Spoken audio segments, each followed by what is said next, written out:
প্রিয় বন্ধুরা, আজকে আলোচনা করব ফরজ গোসল নিয়ে।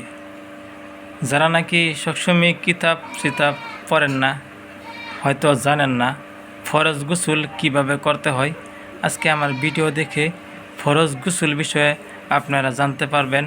আর সুন্দরভাবে ফরজ গোসল না করলে আপনার নামাজ রোজা কিছু হবে না।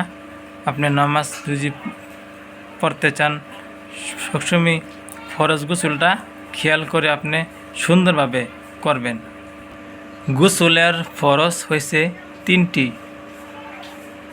গোসলের ফরজ হয়েছে প্রথমে মুখে পানি লইয়া গড়গড়াইয়া কুলি করবেন, সুন্দরভাবে 3 বার করবেন।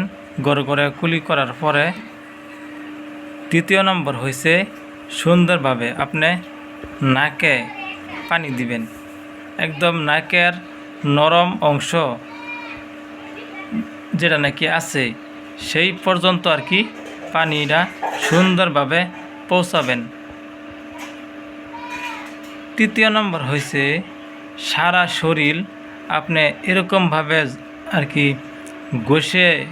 কি ঘষে মাঞ্জে আর কি এরকমভাবে করবেন যাতে আপনার কোনো অংশ যাতে মাথা থেকে নিয়ে পাও পর্যন্ত আপনার কোনো অংশ যাতে বাকি না থাকে। যদি আপনার অল্প জায়গাও যদি বাকি থাকে তাহলে আপনার ফরজ গোসল হবে না। সবসময় চিন্তা করবেন যে আমার কোনো অংশ যাতে বাকি না থাকে।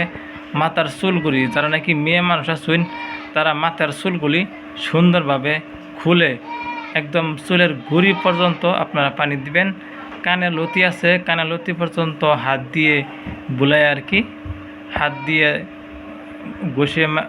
ঘষে আপনি পানি ব্যবহার করবেন। শরীরের সব অংশ যাতে সুন্দরভাবে পানি এটা হয়েছে সুন্দর ফরজ গোসল।